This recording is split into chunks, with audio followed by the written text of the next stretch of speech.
ay parang timang.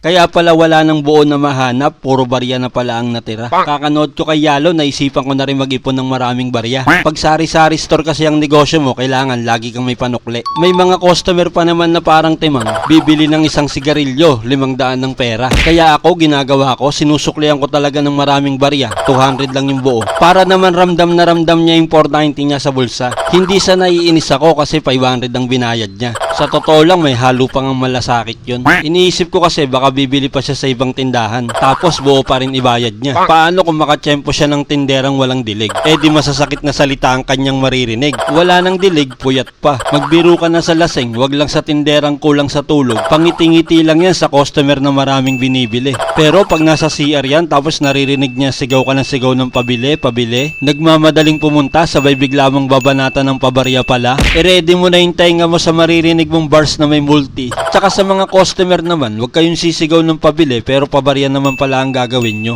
Alam nyo bang kapag walang nabili, naidlip ang mga tindero at tindera? At ang salitang pabili lang ang nakakagising sa amin. Kaya please lang, matuto naman kayong tumiming. Magantay kayo ng bibili, tapos next kayo, tsaka kayo bumanat ng pabarya. Minsan kasi nasa kasarapan kami ng hilata at tatayo lang kapag may bibili. O malinaw yan ha, pag pabili, hindi pabarya. Dahil tapos ko nang bilangin ng barya, ito na muna ang ipamimili ko. Pupunta na naman sa supermarket ang taong may mabuting loob. Sino kayang mapalad na bagger ang maaabutan ko ng 5 piso? Swerte naman niya.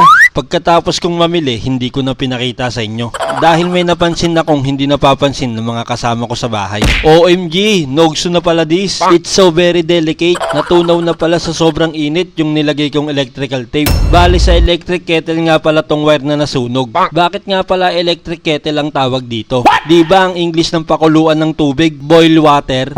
Tapos magyayabang ka na ikaw palagi tama. Isipin mo na lang kung paano mo binabago ang kwento. O ba't naman napunta sa ibang kwento? Di ba nag-ayos ka ng pakuluan ng tubig? Oo nga pala, pasensya na. This time magiging ka-repairman muna ako. Tuturuan ko kayong ayusin yung mga pwede pa palang ayusin. Pero para lang to sa walang pambili at nagtitipid ng gamit. Pero kung alam mo naman sa sarili mo na may pambili ka, di bumili ka na lang kaysa maghirap ka pa sa ginagawa ko.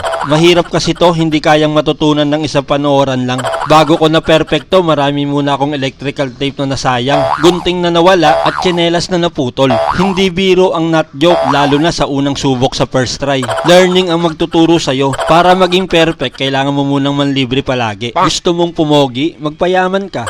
Nakakalimutan kong ka-repairman nga pala ako ngayon. Bali matatapos na tong ginagawa kong electric kettle. Maya-maya, malalaman nyo na kung ano nga bang resulta. Magagamit pa o itatapon na. Hindi man maayos, at least sinubukan kong ayusin. Pero tingin ko maayos to. Kasi nanood muna ako ng mga video ni Katrina Lim bago ko to simulan. O diba, gumagana, perfect na perfect ang pagkaka-opera. Hay salamat, nakatipid na naman ako ng 450. Akala ko talaga gagastos na naman ako. Nag-iipon pa naman ako ngayon ng mga pambili ng gamit sa school. Kasi ilang araw na lang pasukan na. Gising maaga na naman everyday. O paano, hanggang dito na lang ulit mga timang. Salamat sa panonood. Pa-share naman po, please.